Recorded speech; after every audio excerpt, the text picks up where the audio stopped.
윤석열 대통령의 임기 후반기는 전반기와 마찬가지로 야권이 국회의석을 과반 차지한 여소야대 불리한 구도가 유지됩니다.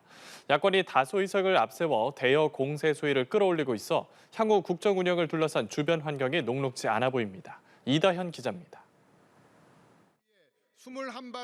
야권이 절대적 다수 의석을 차지한 여소야대 구도에서 취임한 윤석열 대통령.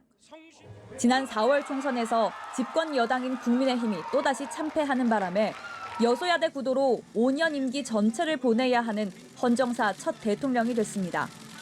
후폭풍은 거셌습니다. 윤 대통령이 취임 이후 거부권을 행사한 법안은 모두 24건. 더불어민주당이 압도적 의석수를 앞세워 쟁점 법안을 통과시키면 윤 대통령이 거부권을 행사하는 일이 반복됐습니다. 야당은 오히려 위헌성을 한층 더 가중시킨 법안을 또다시 단독으로 강행 처리하였습니다. 거대 야당의 입법 독주와 정부의 제2요구권 행사가 이어지는 악순환이 종결되기를. 반면 윤 대통령이 중점을 두고 추진하는 정책 관련 법안들은 야당의 협조를 얻지 못하면서 시행령 개정 등의 우회로를 선택해야 했습니다.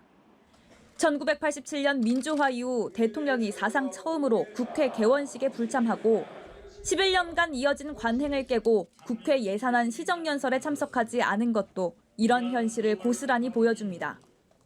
이렇게 하면서 국회에 오라는 거는 내가 대통령 너 망신 좀 줘야 되겠으니까 국민들 보는 앞에 와서 좀 무릎 꿇고 망신 좀 당해라.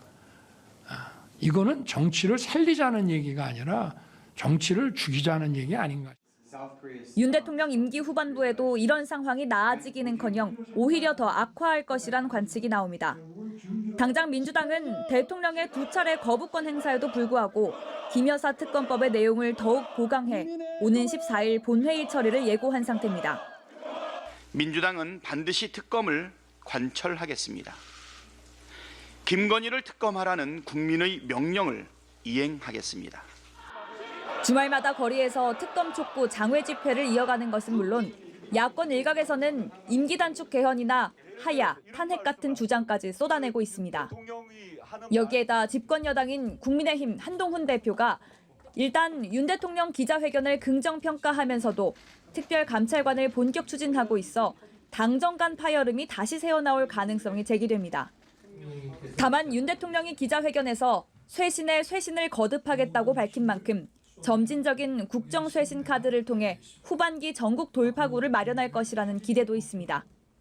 연합뉴스TV 이다현입니다.